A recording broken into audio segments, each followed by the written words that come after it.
U.S. Military Academy at West Point. Became a decorated soldier in Desert Storm and Afghanistan. Has received numerous major military awards and progressed through the ranks into a strong leadership role. SEP Engineering had the opportunity to work for the Wilmington District and has gained a great respect for the Army's principles of leadership and commitment to sustainability.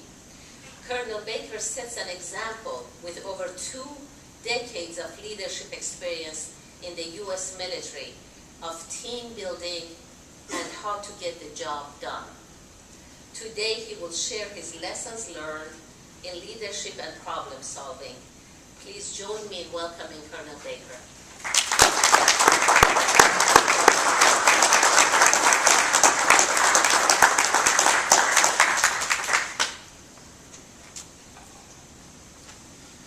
Good morning, guys. How are you? Morning. Hey, I thank you for that kind of introduction, Seppi, and I'm honored to have a few minutes to speak with you this morning. And I do appreciate you guys coming and your attendance today. Last week, you saw me probably limping up here a little bit. I had knee replacement surgery a week ago Monday. So I would normally be better dressed for you today. I normally wear a nice uniform when I come to speak to people, but I still have the staples in there, and I'm not willing to risk having to buy a new pair of those nice trousers for the sake of those staples ripping it up. But I get the staples out today, thankfully. And it's actually probably pretty amazing that I am walking around already. I just can't believe that they get you up so quick. But here I am, and I'll try to enhance rather than negate the effects of your coffee this morning by attempting to move around a little bit, because it does get tight. And hopefully I'll not cramp up or fall down for you. That'll be a little bit too much entertainment for you. I'll also attempt to stay in my lane and talk about something I know a little bit about, which is leadership. And I know leadership is a key word in the title of the sustainability program that's promoted by the Green Building Council, and that's LEED. Of course, you guys all know what that is. You know better than I do. Leadership in energy and environmental design. And I know that Green-NC is a one-day event hosted by the North Carolina chapter to provide education, information, and networking to North Carolina and neighboring citizens interested in green building and sustainability. Well, to me, that sounds like a nexus of leaders who are interested in improving their capability to lead. So it may be apropos that I can talk to you about something that I do know about.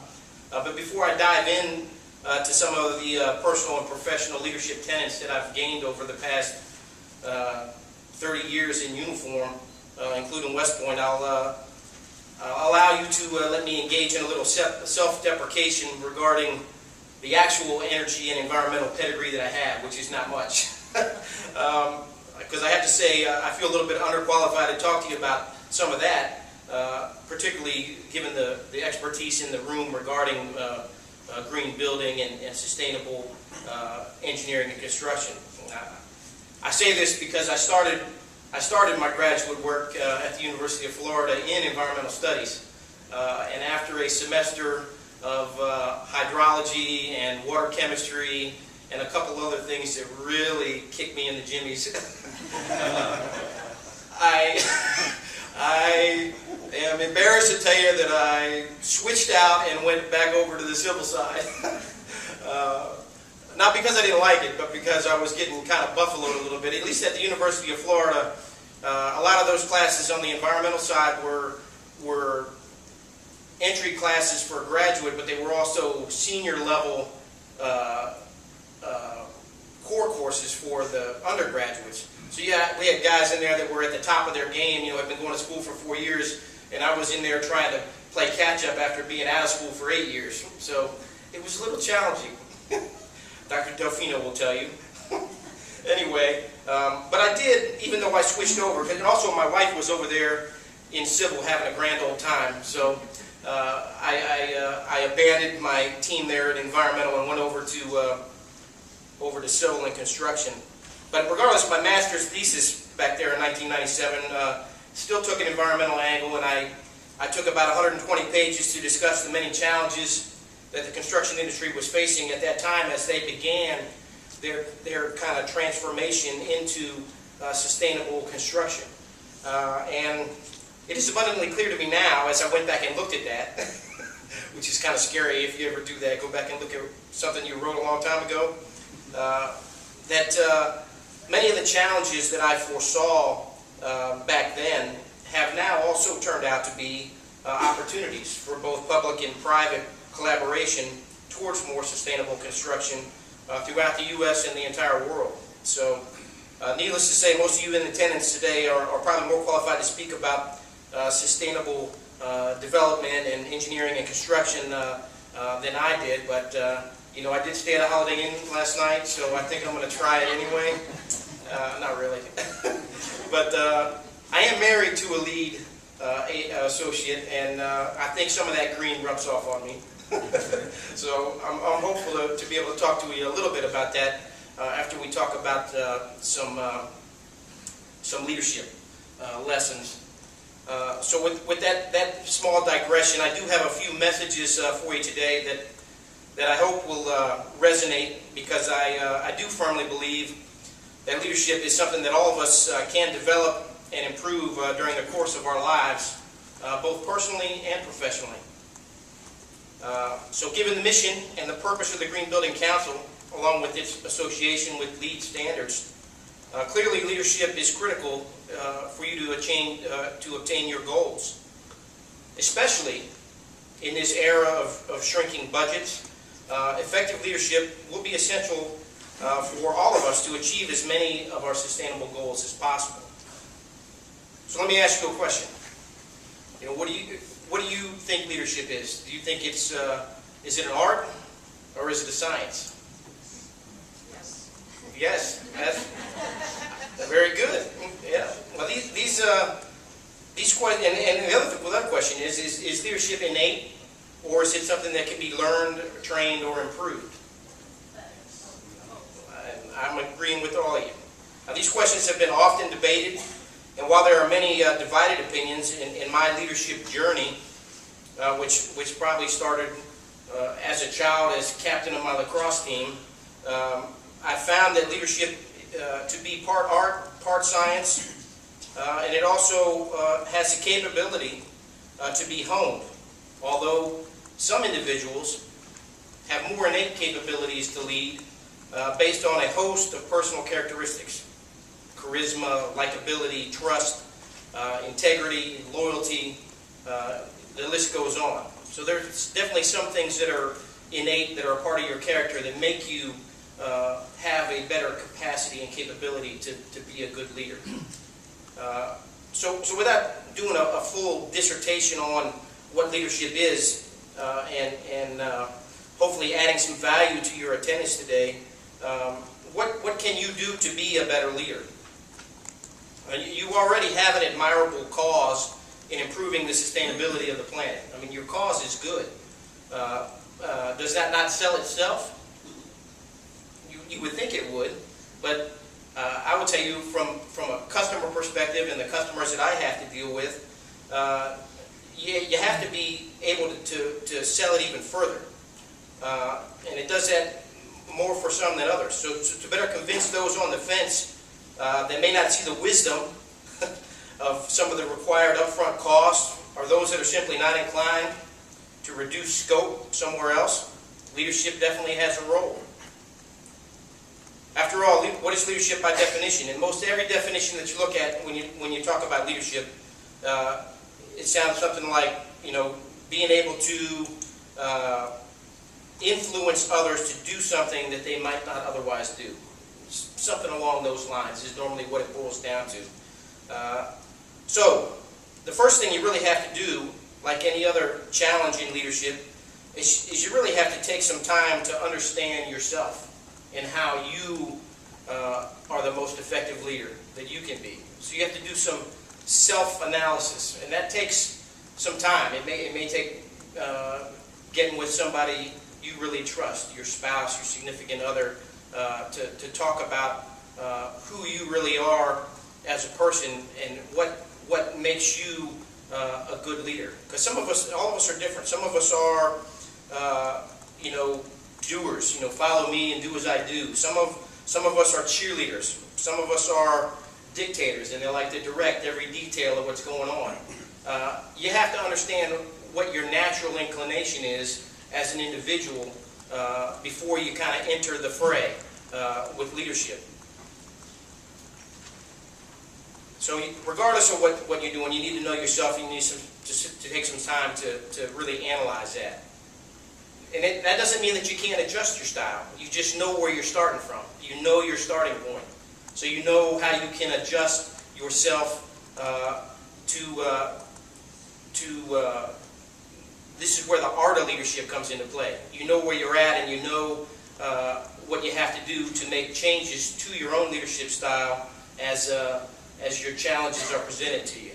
The next part of it is understanding the problem or the challenge, and to do that, of course, you need to understand the problem, but you need, more importantly, maybe even, you need to understand your audience. You need to understand those people that you are trying to influence. And if you understand really what is making those people tick, then you can tailor not only your own leadership style, but your message, and then have the appropriate delivery that you're striving for. Now, I said initially that I would refer to my leadership journey. I use the word journey purposely because it talks to the lifelong challenge that we all have in our personal lives and in our professional lives to influence those around us. Sometimes it may be trying to influence your kids or even your spouse. I mean, it's not all professional. Leadership is everywhere if you really think about it. So my challenge to you today is to spend some of this quality time understanding what kind of leader you are, focus on the audience you wish to influence, and then adapt your leadership style individually and sometimes collectively as an organization, like maybe the Green Building Council, to create the type of influence you desire. Don't be distracted or deferred or deterred by shortcomings or failures, because they're going to happen. This is a learning process. This is a try and try again process. It is discovery learning. There's no doubt. Nobody ever gets it right the first time. That's one thing that I can definitely tell you. Repeat the messages and techniques and styles that are effective, and adjust the approaches that aren't. I do not claim to be the world-renowned expert at this, but I have tested enough of these techniques over the past 30 years to learn a lot about different types of leadership from various leaders and from trial and error, as I stated earlier. Regardless whether you see some leaders that you want to emulate or you see some leaders that absolutely disgust you, you're going to learn something from each one of them, and that's the takeaway, because then you put that lesson in your toolkit, and that becomes a part of what you can provide to those you're trying to influence. So I definitely don't want to do what that guy's doing, or she's got it going on. I want to emulate her. So, sometimes leadership involves an idea. Sometimes it involves treasure. You're trying to make a profit. Sometimes it can even involve the lives of those under your care and supervision. I submit to you that leadership is a skill worth investing, because no matter what the challenge, it's going to help you get to your goals, and that's why it's important. That's going to get to your objective quicker and more effectively if you're able to apply effective leadership to the situation. I'm going to give you a couple scenarios, some challenges that I've had as a leader, just to put some of it in perspective. Some of these things that I'm going to tell you will probably never happen to you, but it just gives you a flavor of some of the challenges that can happen and what you can do. And I won't tell you that I necessarily did the right thing in all these situations, but I did what I thought I was trained to do at the time.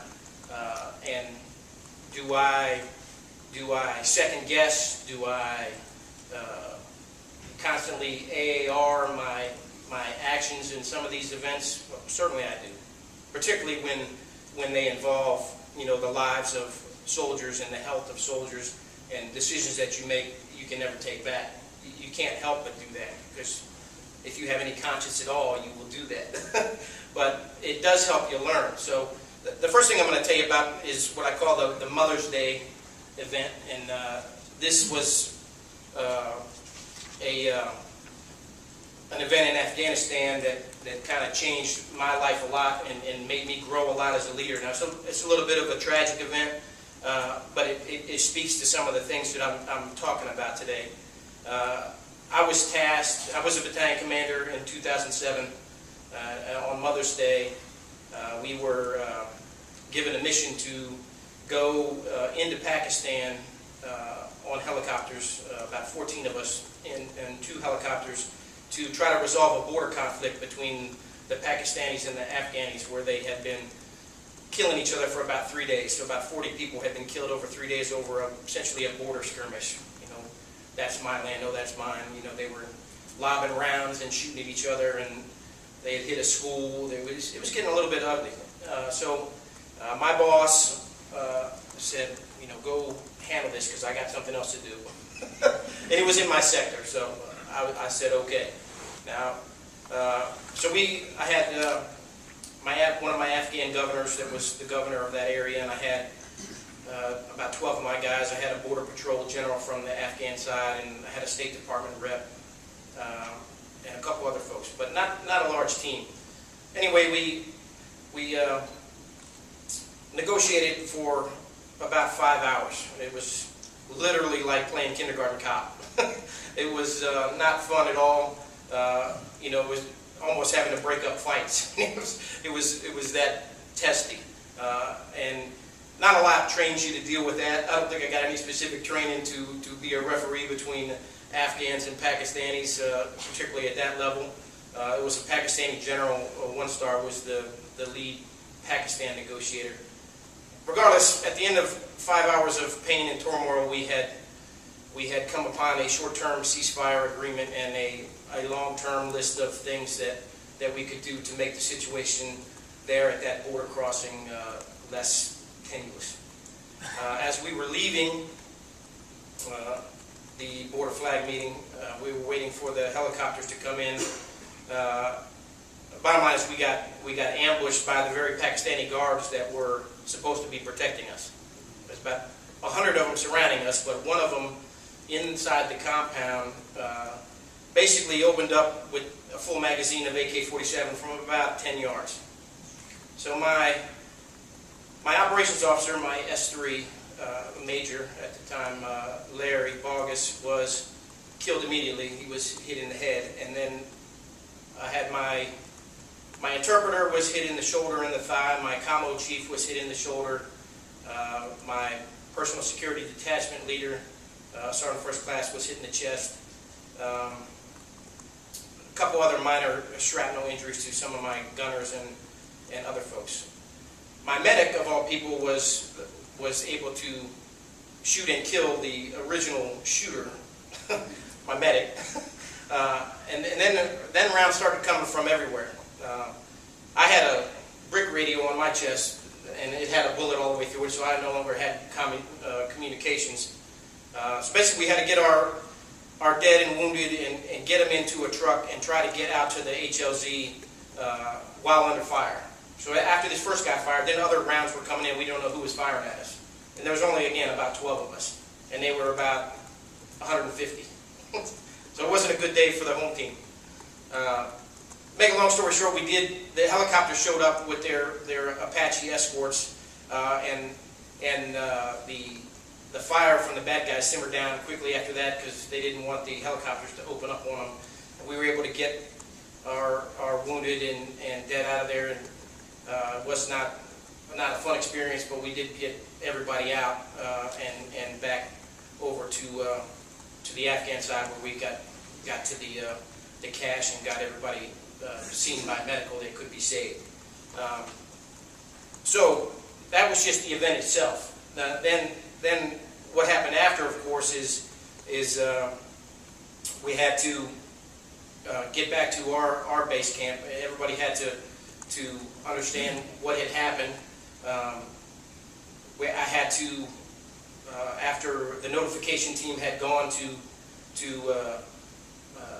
let Larry's wife know, I had to call her as well and tell her what happened. This was not just a soldier of mine, this was a personal friend whose kids and wife I knew very well, and still know. So not a very fun phone call to make. So we had to do the memorial ceremony for Larry, and then we had to go right back to the border. My boss said, you need to go back there and finish this. So this time we weren't going in helicopters, we were driving. So this was, again, 2 days after we had sent his body back to the States and done his ceremony. And so I take my team on a 6-hour convoy through Badland country to the border again and attempt to meet with these Pakistanis. As we're driving towards the border, the checkpoint itself, the Pakistanis are still occupying the Afghan checkpoint, which we had agreed for them that they weren't going to do. As we're approaching, they hang around in the mortar tube as if they're going to fire at us. So we turn around, we go back, I tell my boss what's going on. I said, they still don't appear ready to talk.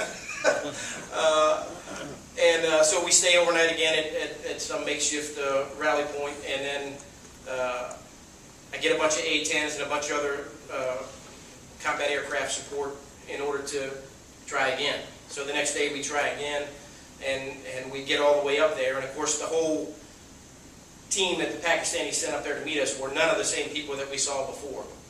And they were incredibly arrogant and unassuming about what had happened. So you can imagine that my guys had some pretty testy trigger fingers. They were kind of just waiting for something to happen. And that was a leadership challenge as well, to make sure that nothing got worse than it already was, because we had a job to do. But, you know, it went okay, we got back and all that. But the real leadership challenge in the whole thing was not the event itself and what happened during the event, although that was challenging. The leadership challenge was, that happened on Mother's Day. We had started our deployment in January. This was a 16-month deployment. We had a year left of being in country after this event happened, and we were going to have a lot more contacts. We didn't know that at the time, but you know, how do you go back out the gate the next day after things like that happen and lead guys in a way that makes them motivated to do what they have to do after one of the key leaders in the whole battalion has been killed in a manner such as that? It's not something that comes naturally. And how do you show emotion that you undoubtedly have? You care immensely, but you have a job to do and you have a year left to do it. 7 days a week, 18 hours a day. That everyone in the unit is looking at you on how you react and how you respond to that event in order to continue going on. So sometimes you have to put the mission over yourself, and you know how I did it. Of course, you know, people that I talk to on the psychological side of the house will tell you this is not what you're supposed to do. But I had to stash it. I didn't have the time or the capability to deal with that loss at the time because of the position that I had. I'll tell you, the Army did a much better job. You know, we had people come from the combat hospital and talk to guys that were in the incident and be able to, you know, voice some of their concerns. So we didn't have a lot of PTSD issues with folks with that incident and every other issue that we had while we were there. But that just gives you kind of an idea. So again, this is an example I give you that nobody will ever have to deal with. But does leadership matter? Well, most certainly it does. We would have not been able to continue driving on with our mission if myself and my other key leaders in the battalion were to curl up in a ball after that happened. It wasn't physically possible. So I'll give you a more recent example. Just this government shutdown and furlough. You know, I'm in a totally different role now. You know, I got, you know, 98% civilians, only a little spattering of military. Yet with this government shutdown, we were deciding who was getting furloughed and who wasn't. You know, it's not anybody's life, but it is their livelihood that we're talking about. So, you know, sitting around a table trying to make decisions about who we're going to furlough and who we're not, it's not easy to do. So, I mean, we had to come up with some standards about, you know, longevity and seniority and you know, position code and all these things so that we could lay out a plan that actually was reasonable, rational, logical to anybody in the organization. And we took a lot of man hours to do that. Hours and hours and hours. And hours trying to figure out how we could move money around to keep people on longer. I mean, it is, you know, some of the things that our elected officials have forced upon us, they clearly have no earthly idea what the second and third order effects of what they do have on those of us in government and in industry. Because I know it affects you guys the same way. You're like the fifth and sixth order effects, but it's equally distressing and disturbing.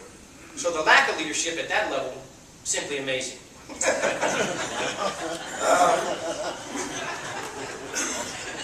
In my current capacity as the Wilmington District Commander, my leadership style is obviously vastly different than when I was in charge of an 800-man task force in Afghanistan. But frankly, the last-minute budget drama and furloughs have made leading soldiers against the Taliban insurgency seem like a walk in the park some days. I mean, really. It's a lot easier to deal with those guys.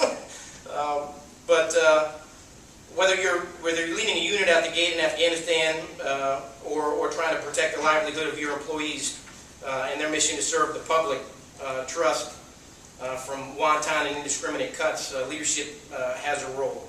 Now, specific to sustainability, our recent Engineer Construction Bulletin 2011-1 applied to 6 of our major design-build projects for the MILCON work we do, military construction for the U.S. Army Special Operations Command there at Bragg. And 6 of our major design projects in 12 are now under construction and pushed us to have an energy efficiency of 40% or better from the ASHRAE 90.01 2007 minimum standards with an option of 50% or better. Because we believe, and we were in a couple of cases, to convince the customer, both the Special Operations Command, who is the funding agent, and the DPW, the Director of Public Works, who was the eventual owner of the buildings, that this is vitally important.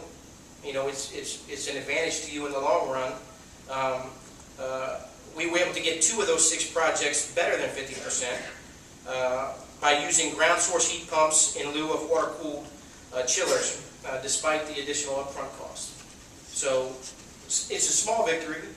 You know, I would have liked to have more than 2 of the 6, but given the budget constraints that were under, we were pretty happy with that. Now, this is just one of an example of many over the past few years that shows where a little positive leadership can get you closer to your sustainable goals. Now, the budget crisis in the federal government will make decisions like this even tougher. We will have to convince our tenants and our owners to choose between getting all the capacity and functionability they require for the limited dollars that they have, versus sustainability and energy savings they may not realize for several years, sometimes even many years. I mean, it's a tough sell sometimes. It really is. Even though morally you know it's the right thing. But when you're talking to a commander that's only in command of that unit for 2 years, it's a tough sell, frankly. So 2 for 6, I'm happy. But it requires leadership, and at least no one is shooting back, right? So I charge you with that, and I appreciate your attention, and I hope I've offered you some perspective on leadership from my background that can assist in each of your own individual journeys, whether it's personal or professional. And let me end with a truly anonymous leadership poem that kind of sums up a lot about leadership for me, and hopefully it speaks to you and your destiny as a leader in some way. And then I'll be able to take some questions, or if we're out of time, we can do that. I don't know where we're at. But the poem goes like this. Be careful of your thoughts, for your thoughts become your words. Be careful of your words, for your words become your deeds. Be careful of your deeds, for your deeds become your habits. Be careful of your habits, for your habits become your character. Be careful of your character, for your character becomes your destiny. So thanks for your attention today.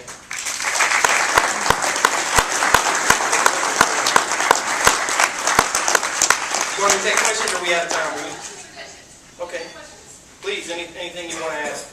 I'm doing okay with my knee. Yes, sir. So, as part of a leader, you have a diverse group of people, different backgrounds, different abilities, and so forth. How do you motivate people to be change agents, to be creative, to be paradigm busters, if you will? Well, I think you use the first thing you talked about. You use the diversity of the organization to bring that out.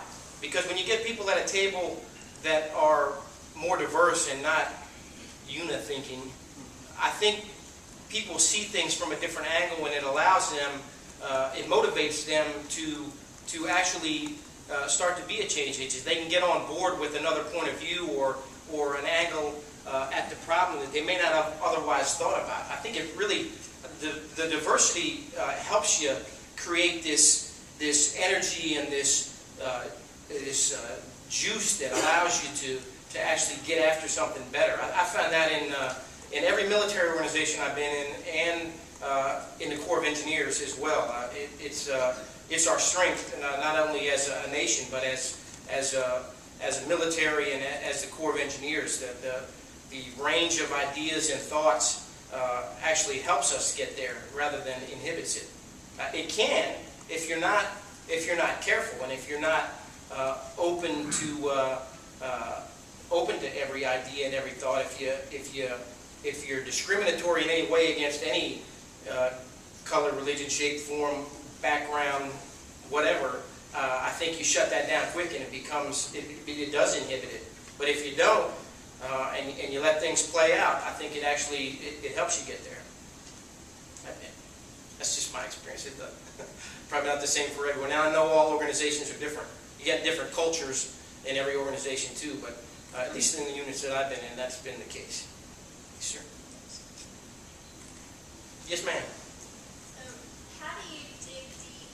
Offer us some pointers for leading in a situation where you might not believe in the cause, taking your Pakistani border skirmish. How do you, in situations that we can all relate to, where we might not be able to get out of or leave the situation, so we've got to persevere. Yeah.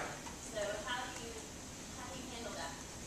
I think, in the military in particular, once you get across the LD, across the line of departure, once you're in the situation, and in this place, once you're deployed or once you're engaged in whatever the problem that you're facing is, it really becomes a different motivation than the higher 30,000-foot, maybe political or even military motivation that's happening. What happens on the military in particular is you're more concerned about the guy or girl to your right and your left and getting them home than you are about whatever the higher mission was or wasn't.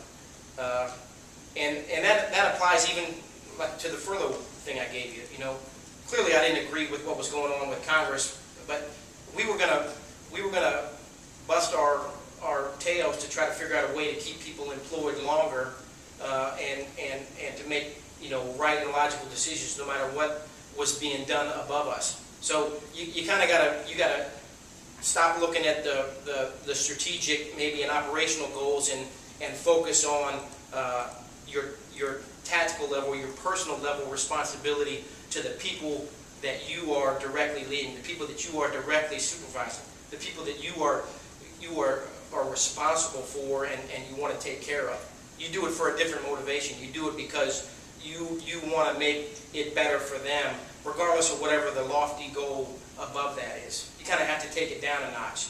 That's how I do it. That's what matters to me. I legitimately care and love my people. And I tell you, that's one thing. There's a lot of things that people can tell in a leader. Even my dumbest soldier, even my box of rock soldiers that I couldn't keep out of jail. Those guys, they understand if you're genuine or not. they understand if you really care about them or not. You can't fake that. That's the one thing that I will tell you. You can't fake caring about people. Because if you don't care, they're going to see through it. By your actions, by your words, by your deeds. There's no way to get around that. So if you really don't care, you probably ought not be leading that organization. But again, you go back to what you really care about. And if you care about people, regardless of whatever the other goals are, you're going to balance them the right way. Does that make sense? Okay. Yes, sir. Can you tell us a little bit more about leading up? So up to the organization, really leading down. Managing your boss. Well, yeah, that's a whole other box of rocks there. That's a lot in the rucksack trying to manage up. But it really is about, I think in my experience, and maybe yours as well, it's about making it easier for the boss.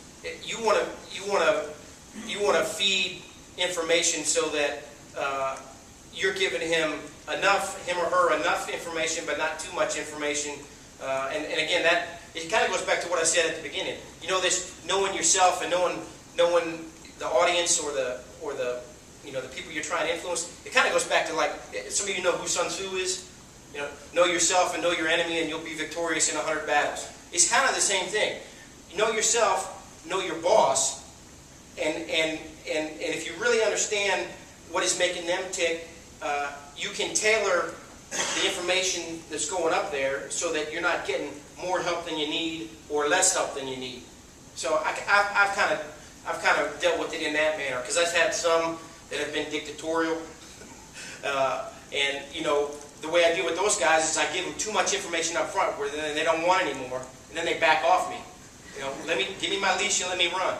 And then I've had some that are laissez-faire, and they trust me and they let me do what I want to do, and that's the kind of way I like it. So I just feed them enough to keep them happy, and then I run that leash as far as I can go.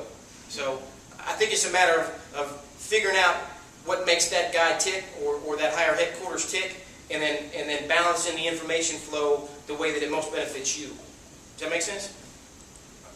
Yes, sir. There's a segment of the population that believes that sustainability is an international conspiracy to destroy U.S. leadership, yet here you are in the front lines and a promoter of sustainability. Do you have discussions about this at leadership levels? Oh yeah, all the way at the very top level of not just the Corps of Engineers, but also the top levels of the Army and the Department of Defense. I know they do it all the way up to the National Security Council level in D.C. So I mean, the President and the administration are involved in it as well. Again, the challenge nowadays is what I've hit on several times. Is just trying to balance this need and this want to continue to grow in sustainability, combined with this crunch and this belt tightening that's going on, and can you afford to get what you very minimally need for functionality and capability, and still fund some of these sustainability goals and objectives that do sometimes have more upfront costs. Not all of them do, but most of them do. And again, it's a tough sell. So all across the government, everybody's dealing with the same issue. You have a lot of what we like to call unfunded mandates. You will do this. Okay, yeah, I'm going to do that, but you haven't funded me any way to do it. So you have to, again, the leadership challenge, you have to figure out maybe a new way to look at the problem so that you can try to get there in some other way. But frankly, our contracting mechanisms, the federal acquisition regulation is not that easy to negotiate around. So you have to be really creative, and it takes some creativity even to get 2 for 6. But it is all the way at the top. It's just this. Those two things are almost diametrically opposed. Everybody wants both of them. We want to cut funding and we want to improve sustainability. In some ways, they match each other, because in the long run you do have savings, but some of those savings are years down the road, and that's where people have to have a little bit more forward thinking about what we're trying to do, and that's the challenge. Because whether it's a commander in there for 2 years, or it's an elected leader that may be in there for 4 years, or or all the way up the line, are they willing to look out beyond 5 years? That's the challenge. Yes, sir. Colonel, first of all, thank you for your service. I certainly appreciate that. Thank you. I want to ask Emily's question a little bit differently. You were faced with bringing your group back to the border again when they already had a bad experience. Yes. At the same level in business, we're having to take our people into situations, certainly not as dangerous, but certainly in a way that they probably don't want to go there.